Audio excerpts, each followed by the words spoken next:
கர்த்தராகிய இயேசு கிறிஸ்துவின் நாமம் மகிமைப்படுவதாக. கிறிஸ்துவுக்குள் பிரியமானவர்களே, இந்த காணொளி மூலமாக உங்களை சந்திப்பதில் மிகுந்த மகிழ்ச்சி அடைகிறேன். உங்களுக்கு சமாதானம் உண்டாவதாக. அன்போடு என்னுடைய வணக்கத்தை தெரிவித்துக் கொள்கிறேன். நாம் ஆராதிக்கிற தேவன் உண்மை உள்ளவராய் இருக்கிறார். அவர் நமக்கு போதுமானவராய் இருக்கிறார். இந்த நாளிலும் எபேசியர் 6:4 சொல்லப்பட்டுள்ள வசனத்தின்படி பிள்ளைகளை வளர்ப்பது எப்படி? பிதாக்களே, நீங்கள் உங்கள் பிள்ளைகளை கோபப்படுத்தாமல் கர்த்தருக்கு ஏற்ற சிக்ஷையிலும் போதனையிலும் அவர்களை வளர்ப்பீர்களாக. நாம் பிள்ளைகளை எப்படி வளர்க்க வேண்டும் என்று சொல்லி வேதம் நமக்கு போதிக்கிறது. என்னுடைய அனுபவத்திலிருந்து ஒரு சில காரியங்களை நான் உங்களுக்கு சொல்ல வேண்டும் என்று சொல்லி ஆசைப்படுகிறேன். ஆவியானவர் உதவி செய்வாராக. முதலாவது ஒரு காரியம் சொல்லப்படுகிறது, பிள்ளைகளை கோபப்படுத்தாதீர்கள். நிச்சயமாக பிள்ளைகளை கீழ்ப்படிதல் உள்ளவர்களாக வளர்க்க வேண்டும் என்று சொல்லி எல்லா பெற்றோரும் விரும்புகிற ஒரு காரியம்தான். நிச்சயமாக பிள்ளைகளை நாம் கீழ்ப்படிதல் உள்ள பிள்ளைகளாக வளர்க்க வேண்டும். நம்முடைய வார்த்தைகளுக்கு பிள்ளைகள் கீழ்ப்படிய வேண்டும் என்று சொன்னால், கிறிஸ்துவுக்குள் பிரியமானவர்களே, நம்முடைய வாழ்க்கை மாதிரியாக இருக்க வேண்டும் என்பதை நீங்கள் அறிந்து கொள்ள வேண்டியது அவசியம். நாம் வாழ்க்கையில் மாதிரியை காண்பிக்காமல் நம்முடைய வார்த்தையினால் பிள்ளைகளை கீழ்ப்படுத்த வேண்டும் என்று சொல்லி விரும்புவோம். ஆனால் அது நிச்சயமாக எரிச்சலை உண்டாக்கும். பிள்ளைகள் கோபப்படுவார்களே அல்லாமல் மற்றபடி அல்ல. அது வீணான காரியம் என்று சொல்லி உங்களுக்கு சொல்கிறேன். நாம் மாதிரியாக வாழ்ந்து கொள்ளும்போது பிள்ளைகள் நிச்சயமாக நம்முடைய வார்த்தைகளுக்கும் கீழ்ப்படிதல் உள்ள பிள்ளைகளாக இருக்கிறார்கள் என்பதை அறிந்து கொள்ளுங்கள். கர்த்தர் நல்லவர், நமக்கு உதவி செய்ய போதுமானவராக இருக்கிறார். நமக்கு அவருக்கென்று பிள்ளையை நாம் வளர்க்கும்படியாக நம்முடைய கருத்தில் பிள்ளைகளை கொடுத்திருக்கிறார். பிள்ளைகள் கர்த்தரால் ஒரு சுதந்திரம், கற்பத்தின் கனி அவரால் கிடைக்கும் பலன். கர்த்தருக்கு ஏற்ற சிக்ஷையிலும் நாம் சிக்ஷிக்க வேண்டிய இடத்துல நிச்சயமாக பிள்ளைகளை சிக்ஷிக்க வேண்டும். பிள்ளைகள் தவறு செய்யும்போது நாம் சிக்ஷிக்க வேண்டும். அது கர்த்தருக்கு ஏற்ற சிக்ஷையில் நாம் வளர்க்க வேண்டும். பிழம்பை கையாடாதவன் தன் மகனை பகைக்கிறான் என்று சொல்லி வேதம் சொல்கிறது. பிள்ளைகள் தவறு செய்யும் போது அவர்களை சிக்ஷியாமல், அவர்களை கண்டுகொள்ளாமல் நான் விடும்போது அவர்களுக்கு துணிகரம் கொள்கிறார்கள். அநேக பாவங்கள், அநேக விதமான உலக பிரகாரமான கண்ணிகளுக்குள்ள அவர்கள் சிக்குவதற்கு அது ஏதுவாயிருக்கும். நான் வருகிற நாட்களில் பார்ப்போமானால் பிள்ளைகளுக்கு அது கேடே உண்டாக்கிவிடும். பெரிய தவறுகளை செய்வது, துணிகரமான பாவங்களை செய்வதற்கு அது ஏதுவாகும். அது அப்படி ஆகாதபடிக்கு பிள்ளைகள் தவறு செய்கிற அந்த இடத்துல அவர்களை கர்த்தருக்கு ஏற்ற சிக்ஷையில் சிக்ஷித்து நாம் வளர்க்கும்போது கர்த்தருக்குள்ளாக பயப்படுகிற பயத்தோடு பிள்ளைகள் வளர்க்கப்படுவார்கள். பெற்றோருக்கும் பயந்திருப்பார்கள். துணிகரமான காரியங்களை செய்ய மாட்டார்கள். இதனால் பிள்ளைகளுக்கு மிகுந்த ஆசீர்வாதமாக இருக்கும்.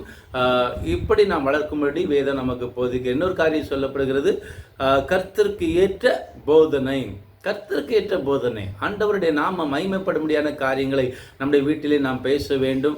சபையை குறித்தாகிலும் சரி, ஊழிய காரியங்களை குறித்தாகிலும் சரி, சபையில் நடக்கிற ஒவ்வொரு சங்கங்களின் காரியங்களை குறித்தாகிலும் சரி, வீணான காரியங்களை பேசாமல், சபையை குறித்து அவர்களுக்கு முறுமுறுப்பு உண்டாக்காமல் நன்மையான காரியங்களை, நல்ல காரியங்களை பேசுவோம். ஏனென்று சொன்னால் சபை கர்த்தருடைய சரீரமாகிய சபையின் தலைவர் கர்த்தராக இயேசு கிறிஸ்து.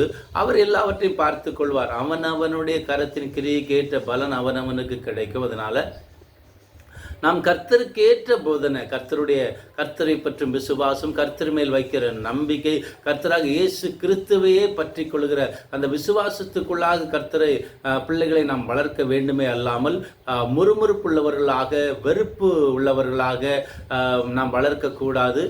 இன்னும் கனம் பண்ண, அதாவது கனத்துக்குரியவர்களை கனம் பண்ணத்தக்க விதமாக பிள்ளைகளை வளர்க்க வேண்டும். முதியவர்களுக்குரிய மரியாதை அவர்கள் கொடுக்கத்தக்கதாக அவர்களுக்கு நாம் போதித்து வளர்க்க வேண்டும். இப்படி நாம் செய்வோமானால் உலக பிரகாரமான ஞானத்திலும் உலக பிரகாரமான காரியங்களிலும் நிச்சயமாக கர்த்தர் நம்முடைய பிள்ளைகளை ஆசீர்வதிக்க அவர் போதுமானவராக இருக்கிறார். கர்த்தருடைய பிள்ளைகளை இயல்பாக பிள்ளைகளுக்குள்ளாக உலக பிரகாரமான வாழ்வு, ஆடம்பரம் என்பது இருக்கும். பிள்ளைகள் தங்களுடைய வாழ்க்கையில் தங்களுடைய நிலைமையை பார்க்கலும் ஆடம்பரமாக அல்லது பணம் அதிகமாக வசதியாக வாழ்கிறவர்களைத்தான் பிள்ளைகள் முன்மாதிரியாக பார்க்கும், அப்படியே செய்ய வேண்டும் என்று சொல்லி விரும்பும். ஆனால் நாம் அப்படி நம்மை பார்க்கிலும் வசதியாக வாழ்கிறவர்களை பார்க்காமல் அவர்களுக்கு முன்மாதிரியாக காண்பிக்காமல் நம்மை பார்க்கிலும் வசதி குறைவு உள்ளவர்களை நாம் மாதிரிகளாக காண்பிக்கும் போதுதான் அவருடைய வாழ்க்கையை நாம் அவர்களுக்கு காண்பித்து மனிதனுடைய வருத்தங்கள், மனிதன் உலகத்தில் படுகிற பாடுகளை பிள்ளைகள் அறிந்து கொள்ளத்தக்கதாக நாம் அதற்கேற்றபடி உள்ள காரியங்களை சொல்லி வளர்ப்போமானால் பிள்ளைகள் கர்த்தருடைய கிருபையை புரிந்து கொள்வார்கள். இல்லை என்று சொன்னால் பிள்ளைகளுக்குள்ளாக பெருமை வளர்ந்துவிடும். நம்முடைய இயல்புக்கு மீறி, நம்முடைய பலத்துக்கு மிஞ்சி எந்த காரியம் பிள்ளைகளுடைய மனதின்படி நாம் செய்ய வேண்டும் என்று சொல்லி விரும்பாமல், இப்படித்தான் இருக்க வேண்டும், இப்படித்தான் என்னால் செய்ய முடியும், இதற்கு மேலாக என்னால் செய்ய முடியும் என்று சொல்லி இயல்பான ஒரு வாழ்க்கைக்குள்ளாக பிள்ளைகளை வளர்க்கும்படியாக வேதம் நமக்கு போதிக்கிறது.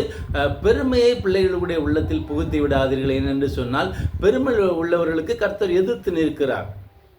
என் பிள்ளை என்ன குறைஞ்சவனா அப்படிங்கிற எண்ணத்துக்குள்ளே வராமல் கர்த்தர் நிச்சயமாக நம்மை ஆசீர்வதிக்க உயர்த்த போதுமானவராக இருக்கிறார். அவர் முன்குறித்து வைத்திருக்கின்ற ஆசீர்வாதத்தை தடுத்து நிறுத்த யாராலும் முடியாது. நாம் வழிவிலகி போகாதபடி பிள்ளைகளை விசுவாசத்துக்குள்ளாக வளர்க்கும்படியாக வேதம் நமக்கு போதிக்கிறது.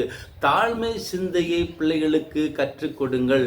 ஏனென்று சொன்னால் பெருமை என்பது பிள்ளைகளுக்குள்ள இயல்பாக இருக்கும். ஆனால் தாழ்மை பிள்ளைகளுக்குள்ள வரவே வராது. ஆனால் தாழ்மை சிந்தையை நாம் கொடுப்போமானால் தாழ்மை உள்ளவர்களுக்கு கர்த்தர் கிருபை அளிக்கிறார். கர்த்தருடைய பிள்ளைகளை அறிந்து கொள்ளுங்கள்.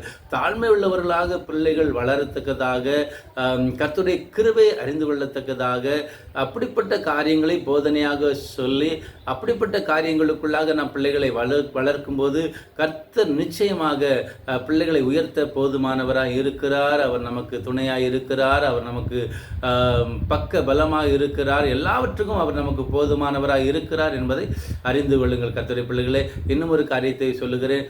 தேவ சித்தம், நம்முடைய பிள்ளைகளை குறித்த தேவ சித்தத்தை பிள்ளைகளை அறிந்து கொள்ளத்தக்கதாக அதற்கேற்ற கீழ்ப்படிதல், அதற்கேற்ற தாழ்மை, அதற்கேற்ற வாஞ்சை, இவைகளை பிள்ளைகள் அறிந்து கொள்ள வாஞ்சிக்க அந்த சித்தத்தை, தேவனுடைய சித்தத்தை, நம்முடைய பிள்ளைகளை குறித்த தேவ சித்தத்தை பிள்ளைகள் அறிந்து கொள்ள வேண்டும். அதற்கேற்ற விதத்தில் நம்முடைய பிள்ளைகளை நாம் வளர்க்க வேண்டும்.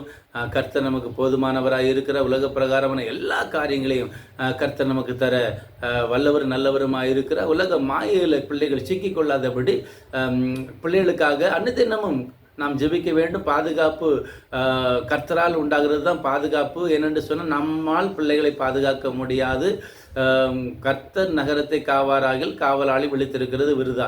அவருடைய பாதுகாப்பு மேலானது. தேவ சித்தத்துக்கு ஒப்பு கொடுத்து பிள்ளைகளுக்காக நாம் அனுதினமும் ஜெபித்து பிள்ளைகளை நாம் வழிநடத்தும் போது பிள்ளைகள் ஆசீர்வாதமாக இருப்பார்கள்.